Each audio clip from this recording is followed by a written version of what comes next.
What's going on, guys? Sin for the win here. We are back with our franchise mode as the Ottawa Senators, and we're here now at the trade deadline. We're considering perhaps making a move to acquire a true first-line center, but maybe patience is in order.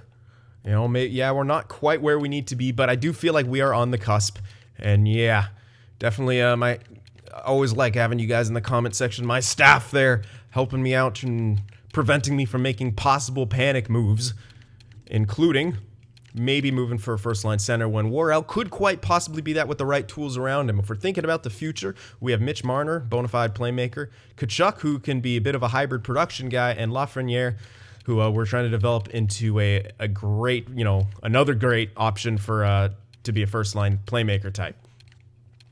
So I think we're likely going to hold off on that big trade for now, but next year I think we should really be looking at something like that as a possibility, because, if Worrell doesn't get to about 90 over, I'd say like close to 90 overall. He's 84 at 20. It looks like he is on track for that, but we are going to need a pretty solid someone really, really good on the second line, whether it's center or winger. To kind of help exploit matchups and such like that, and maybe play on a higher power play on that second line, like kind of load up the first power play unit.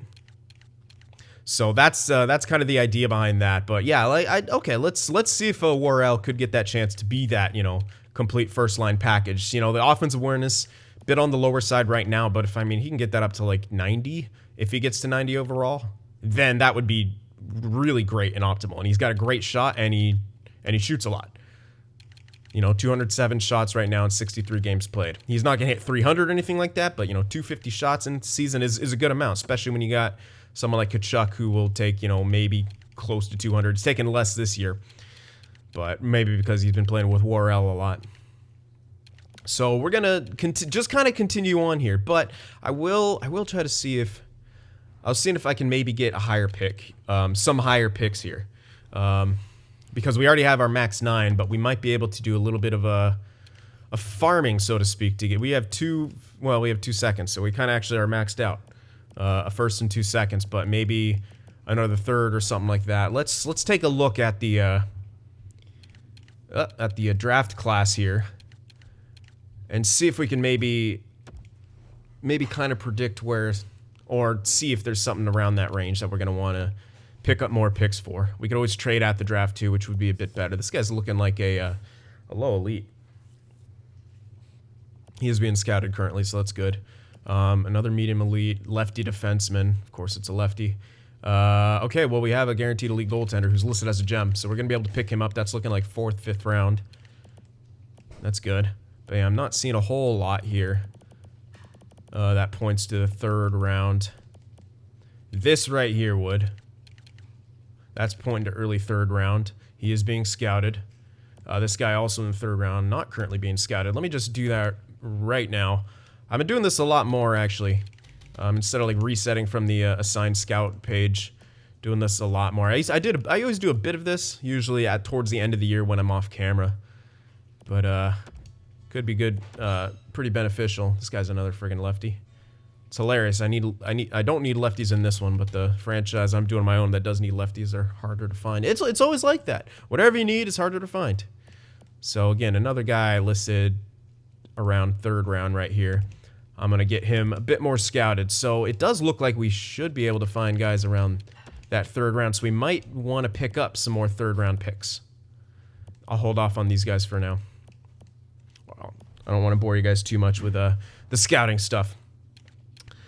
So let's see if we're going to be able to make some shifts here to grab a couple more thirds, because we don't have a limit on thirds. We have a limit on the on pick total and the first 2 rounds. So we can grab a few more thirds here if we can. What do we got that's expendable? And you know what I was thinking? This grinder guy, he's built pretty well. I might actually change him to power forward. Because, my goodness, he's actually built quite well. I've had some elite grinders who are just built poorly. This guy is actually built like he could be effective. And I think change him to a power forward or something like that would be really good, honestly. He's not a big shot taker. It's the only downside. but playmaking power forward type guy. I think his player type is holding him back a bit, for sure. So having another power forward, maybe a second line option in the future. Anyway, let's look for things that we can afford to shift off. Too much value on that guy. We have a low top 6 here, who's grown relatively well, but low top 6 is dime a dozen. It's a grinder. His defensive awareness is a bit low. But he is built very well, I will admit. Sarenheimo is looking less likely to become anything. Yeah, Sarenheimo is someone I could ship off. So let's maybe combine him with a later pick to grab another third. Maybe a really good third, because we got some of those top things. Anyone want this guy? Doesn't look like it. Unfortunate. Rebuilder. Are they going to want to give up thirds? It's a good question. They do. Looks like, yeah, it looks like we will need to put in a pick. Definitely. I'd like to hold on to... Doesn't matter. I mean, I could pick guys off the board here in the later rounds. We do have some stuff looking in the 200, so we can hold on to that 7. 6, on the other hand, I saw less in that area, and we might need the 6 to make that go through. But just to be safe, let's throw in a 7 from next year, just so I don't get screwed over on value. Not quite, not interested. Even if I took that off, maybe it's still not enough. Quite far off, they're saying. Huh. Okay. Let's go to a 5, then. We do have a couple 5s. Our own will have more value. Again, I'm going to throw in that other 7. Don't want to get completely gypped if I can help it here. Got to try to min-max. We're limited in our picks are quite close. So removing the 7 gets us there. Okay, cool. Just like to be sure on that. So we've added yet another 3. We have 2 3s now. If I could add one more relatively high up, I think we'll be completely set. And, you know, we could always move around a little bit in the draft to maneuver ourselves closer. But I'm more than willing to go off the board in the third round. Okay, these guys don't want to give up thirds. They don't have their own anyway. You want to get their own when they have a bad record like that. Come on. And our own third's going to be quite high up anyway, but if we could just stock up and just have the freedom to go off the board if we need to, that's kind of what we're after. They don't have their own third. I don't think Arizona's that poor anymore. Here we go. Please want to give up your third. They do. Perfect. All right, let's see anything else. I could still shift that low top 6 guy, but he's kind of growing. Was he? Yes. 72 at 21. That is cutting it closer, but 4th liner. Look at that production. Where? What? Oh, he's in the United States and he's still unsigned, isn't he? So he's just killing it there. Yeah, it would have to be him if we were making one more move. So...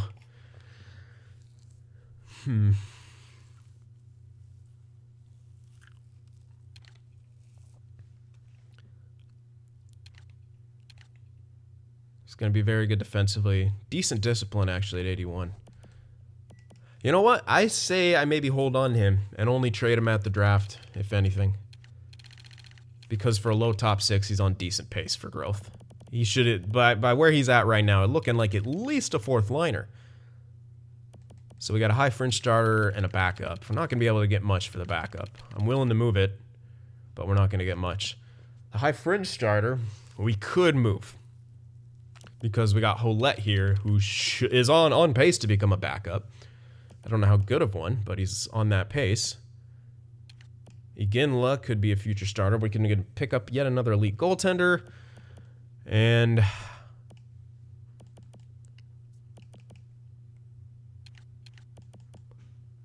honestly, yeah, I would probably move him. I'm not going to be able to get a 3rd with this guy and a 4th, I don't think. And I believe I only have 1 4. So moving that 4, I want options. I don't want to be missing a pick anywhere. Which now we're not. We have a pick in every round. I don't know if we'll be able to get that 3.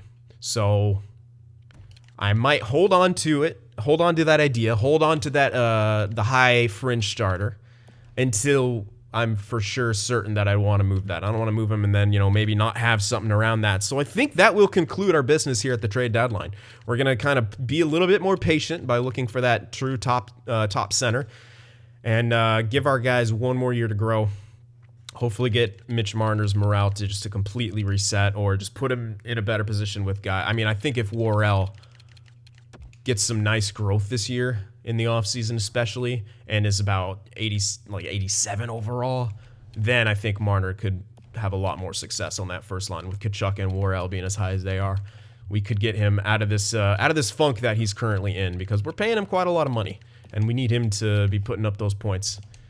And right now he's only at 47 points in 63 games played, which isn't horrible by any means. He should have a 60-point year, but we want more. We definitely want more. So I might actually put him up top line. We'll see. Let's get a bit of simming done here. Get past that deadline. Let's do. There's a lot of games here. Okay, that's the end. Let's go up to around here. I'm not going to go too far because I want to see what our production's looking like, and then try Marner up there, back on that top line. Maybe if our production isn't that good, but if he's producing well. I don't care that we lost right there. We got 4 goals for. We win right there with 3 goals for. It's looking pretty good. Tough game against Washington. They look like definitely one of the top teams. Tough loss in overtime, but again, we scored 4. Then 2 games in a row when we only scored 2. Yeah, it's a hit and miss. We don't have a huge amount of good scoring depth. All right, let's check out that those draft rankings again. See if we maybe got some other things confirmed. Really excited to get yet another elite goaltender. It's always good to have a couple. No strengths, weaknesses. Ugh. Whatever. Value. Trade value, if anything. Okay, we did. Are these? Okay, so we have 2 guys there. Looking in the late. Are these guys still being scouted? Stop slacking. What the heck? My scouts, they scout them and then they don't get them. Oh well. I'm gonna do it all manually once again because I really want these guys. I want to know what they're about. Maybe I selected the wrong option. See all these guys listed going that 3rd round. This is what we're targeting. That's what we just acquired that or 3rd for. What we're keeping that green fringe starter for. Hi, whatever. I'm just gonna call him green still because I miss colors.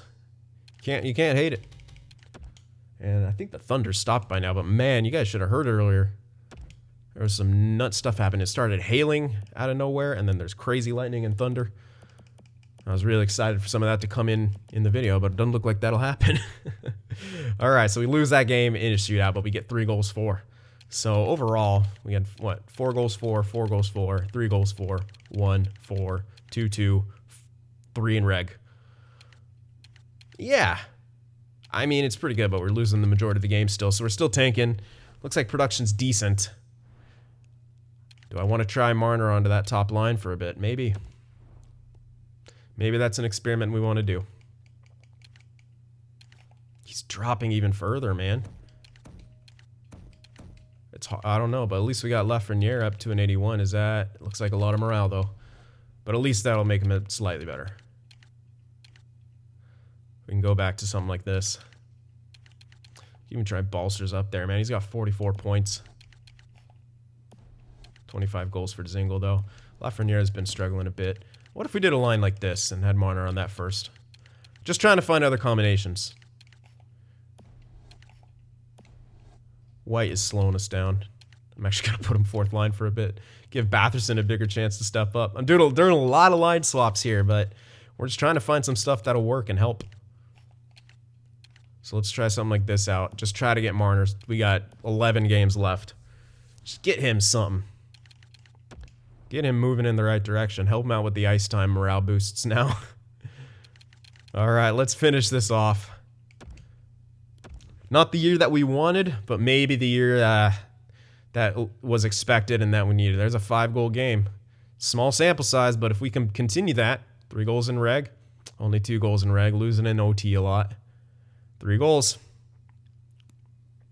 Pretty good. 3 in regulation. That's looking pretty solid.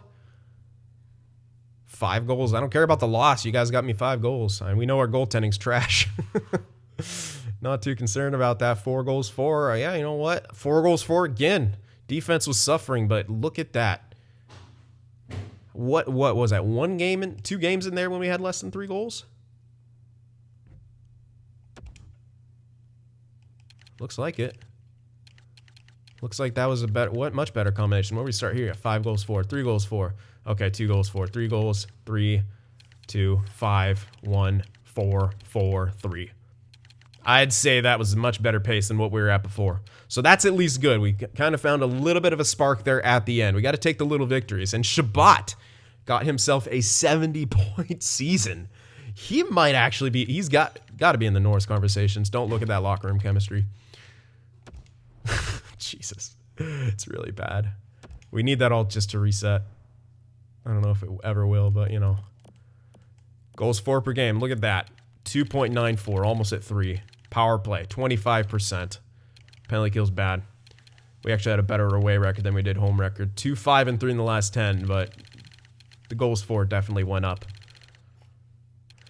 And with 73 points. All right, so we were 6th worst in the NHL, so we are making progress, but you never know. We might actually get lucky with the lottery and get somewhere in that top 5. Could happen. It's not too bad. All right. Slowly but surely, making this team get better. I think our biggest challenge right now is just the morale. I think that's the one thing that's really holding us back. I mean, Marner finished with a 64-point season, dude. Like, if you don't start busting out of that morale slump that you're in, I don't know what to tell you. Tkachuk had 57 points, Balcer 52, 51 for Dzingel, 50. Worrell only had 47 points, but he almost got 30 goals. Again, if we could just put 2 really good playmakers around him, the future's looking really good. Norris had 43 points, 24 goals. Batherson had a 40-point year. Lafreniere, 38 points. Still need a bit more from this guy. We need a good amount of growth for him. I want to start solidifying him on that second line. All right, let's check out that defense a bit more in depth. What a year for Chabot. Brandstrom, not too bad, 36 points. And I believe this was his rookie year, so it's not too bad. Odell got some good production. A lot of minuses. Scandella was actually our only plus, and I scratched him. Because I wanted to try DeMello, and that doesn't look like it worked.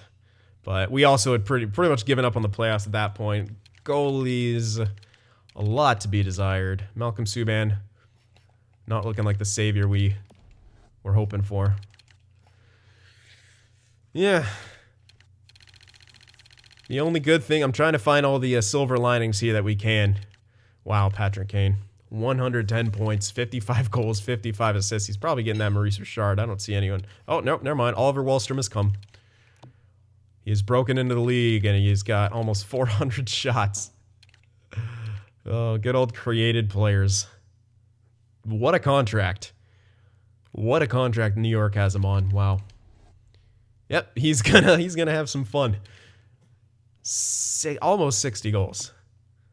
Let's see. Kuznetsov, 76. Okay, hold on. He got that many assists. Ovi's got to be, Ovi's got to be up there. Almost a 50-goal season from Ovi at age 36. What a beast. Plus minus leader, Perlini, Kane, and there's Taves. Okay, so there's that line. Then you got O'Reilly, Schwartz, and Tarasenko. Yeah, you can kind of see where all the... Oops. Damn it.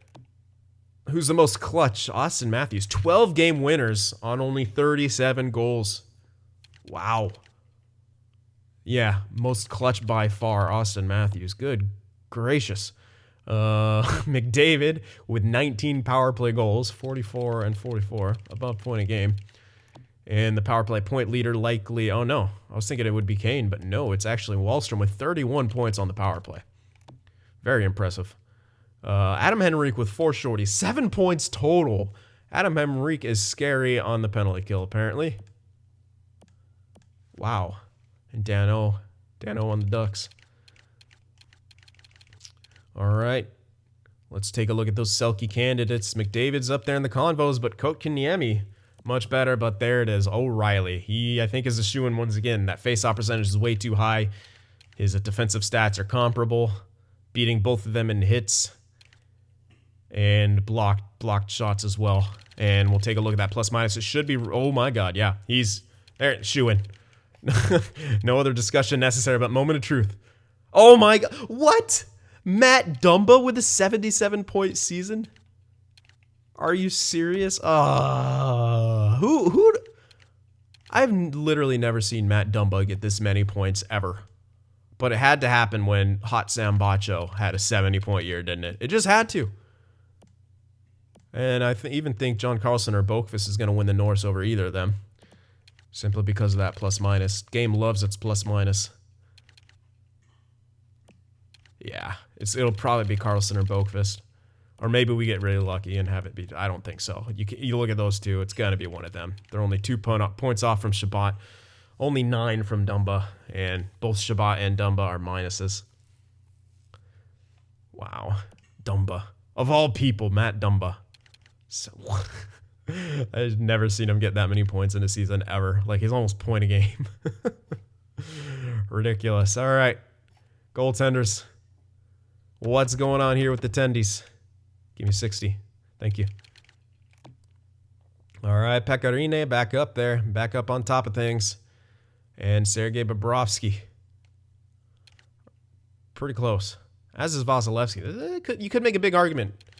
Rene, you got to consider how many games he's played.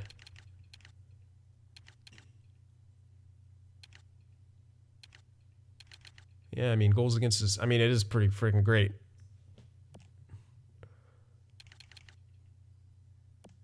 Wow. But then you got to look at Vasilevsky too. Only 2 more goals allowed. So we might have a bit of a 3-way tie, maybe even 4-way. We got to take a closer look at Gibson. You got to make the argument if Bobrovsky's going to be up there, Gibson's got it, because what? 5 more games played, only 5 more goals allowed. Comparable save percentage. I don't know. I might need some help on that, but Hart, I think, is just a bit too low with the save percentage. I mean, he's not facing a whole lot of shots.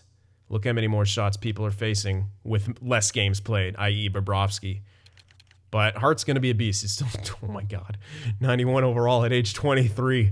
He's on his way up. He's definitely going to be a candidate for the future, but I don't know. I think 3 or 4-way tie between any of these guys.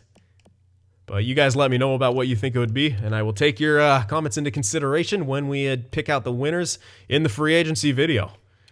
So let's check out the rooks here. Nick Suzuki, 54-point rookie season. Good for him. I'll go to 1 game, although it shouldn't make any difference, but you never know. If there's a guy with like 59 games who had a crazy good stretch, but nope. But Nick Suzuki looking like, unless, I don't think Carter Hart's a rookie, though. Doesn't look like it. Now let's go by games played. Gustafsson had a very solid rookie year. Wow, Odinger. Holy. I mean, honestly, I would give him the Calder. The game won't, but how do you argue against him for the Calder? 8 shutouts, 31 wins in 43 games played with those stats. This is a Calder trophy, but Suzuki had 54 points, which is clearly cooler than these kind of stats as a rookie goaltender. No. So this guy's my Calder winner. I can almost guarantee he won't win it, but he should. Jake Odinger should win the Calder with this. You played half of the year. You gave your team 31 wins with 8 shutouts, and you had those numbers. Like, come on. That should be Calder. But the game hates goaltenders, so rip Jake Odinger. But you're Calder in our books, bud. Watch me just say all that stuff, and then he'll actually win it, and I feel look dumb, but I highly doubt it. Pierre-Luc Dubois, no 99 overall for you. This is an NHL 17, unfortunately. No Raphorn. All right, 187 hits. No one hit 200. Tom Wilson right below. Then Brendan Gallagher. Horvat always seems to hit a really good amount. Fights. Curtis McDermott, 16 fights. Kyle Clifford with 12. And Tom Wilson only with 5. He's calming down. 50 points. As a grinder. That's so sick. All right, so there we go. And let's check out progress reports. and really see how bad that morale is hurting Marner. It's painful. It's really painful. Oh, yeah, it doesn't show up. That's right, because it doesn't act as change. So, okay, it looks like Lafreniere actually did. He got some stat growth as well as some natural growth. So that's actually good. That'll help him produce better and help him grow more and help me be able to give him more ice time. So that's actually really good. He's still growing naturally, but he's also got some statistical growth in there. That's good. All right, Logan Brown. Looking like just statistical. Brady Tkachuk, please be some natural. It is still some natural in there. Good. That aggressiveness and body checking. How many penalties is this taking, though? 74 discipline. Yeah. That's a bit unfortunate. Hyman, these guys are all going to be pretty much nothing. Morale minus. Jesus, Quentin Worrell could be a lot higher overall. Look at those morale minuses he's suffering. A little bit of stat minus, too, but he's still growing naturally. He did. Okay, good. The awareness went up. That's like the most important thing. He's going to be built so friggin' well. It's just the morale is literally killing this team. And when you get into that morale hole, it's insanely hard to fix it. I don't like that. Every year it should just completely reset. But it seemed like it didn't do that at all last year, which was very interesting. Hi, Kulikov. You're looking good. Your awareness is a bit low. But look at that shot. You're still only 76. You got some time to get that awareness up. And it needs to start going now. Havilid. Another right-handed defenseman. 71, age 20. He's on pay. Oh, my God. Holy shit. What? Look at that growth. Oh, of course his awareness is going to be utter trash. But is this guy more shut down? Oh, man. He's kind of built really interestingly. He is only 71 overall, though. So let's not get ahead of ourselves. But you want that awareness to be a bit higher. That's just... His puck skills were just like, I'm going to be really good. Man. I wish that awareness grew like 21. No, I need the discipline. I don't know. Just add on to it. Take a few away from shot blocking, stick checking. Put it into awareness. It'd be optimal, but you can't just make... I wish you could choose how someone grew. That'd be way too easy, though. All right, another guy on pace where we want him growth-wise. Good awareness. Very good defense for where he's at. Yeah, this guy's going to be solid. Havilid and Tuominen. Growing well. Griffa, we got insane growth this year. Wow. Pretty much exactly what we needed. Look at the massive amount of growth we got. Whew. Not a huge amount from this guy, but he's had a great overall combined with age. And Nisimov, this guy's a medium elite. He's NHL ready for next year. Ooh, look at that awareness. Looking good.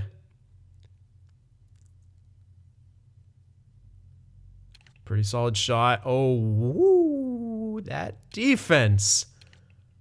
Oh. All right, where's your discipline at? Because I see you got high aggressiveness and body checking 85. That is fine. You're looking good. Yeah, this is the guy. I'm pretty sure that's the grinder. I think he's got power forward written all over him. Correct me if I'm wrong, but I'm changing him to a power forward as soon as I sign him. Tyrell, lefty shot.